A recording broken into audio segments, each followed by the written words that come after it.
Hi, so in this video I want to show you a couple more examples of how you can use passing chords. In the last video I made the example very simple by using power chords, and in this video I'm going to make the chord progressions a little more interesting. Now remember that the notes that you use in passing chords don't have to be in the same key. It's okay. It's all right if they're in the same key, but they don't have to be. Now I want to remind you that the chords that I'm going to use in this are in the resources section. So don't worry if you can't see the chords that I'm using on the guitar. Okay, so here's the progression, the first example.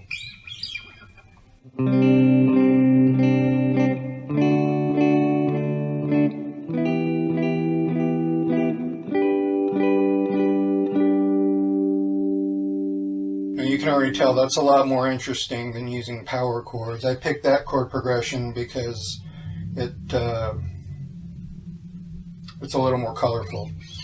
So let me show you really quick what the passing chords look like.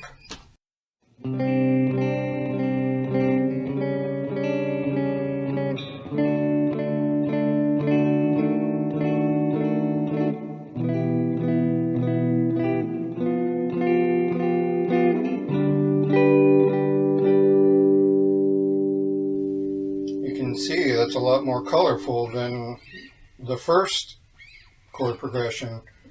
Let me show you the first chord progression one more time without the passing chords.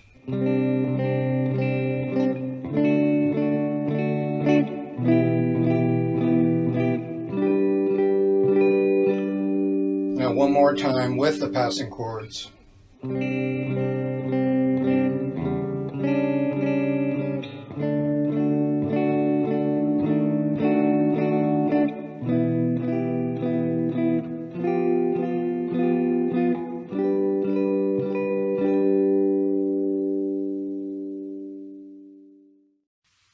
Okay, let me give you one more example of passing chords. This is a different scenario. Say your chord progression is using the same frets.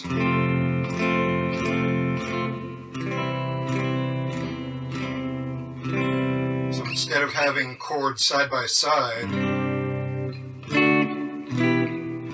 like the other example, the chords that you're using are in the same frets. So how do you find passing notes when the chords that you're using are in the same frets? It's not as straightforward as when the chords are side by side.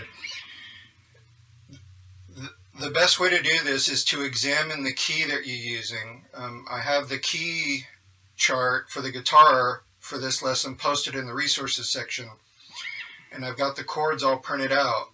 Examine the key that you're using and find any notes that are not the F and the C, and all of those notes are potential passing notes, even the out of key notes. But let me show you one example of a passing chord that I used in this progression.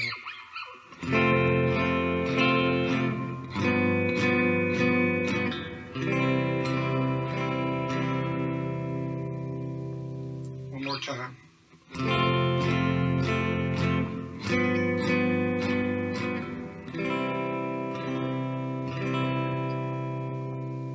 How did I find those? I just did it by examining the key that I was using, and I looked for all notes that weren't in the original chords. Okay.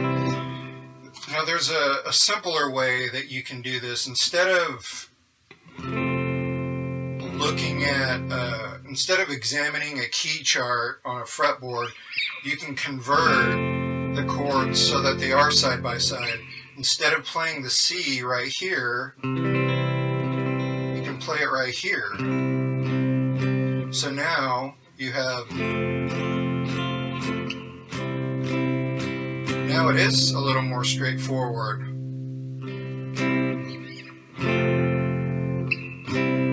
So let me show you how it sounds with that configuration.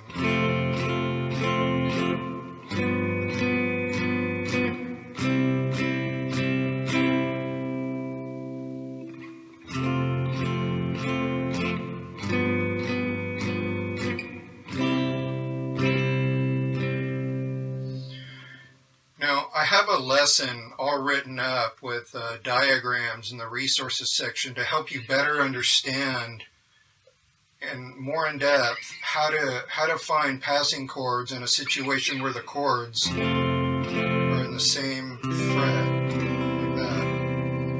And it's a very detailed written lesson. Depending on what you're doing, it may require some examining and tinkering of the key that you're using. Now, if you have any questions about this lesson, please message me.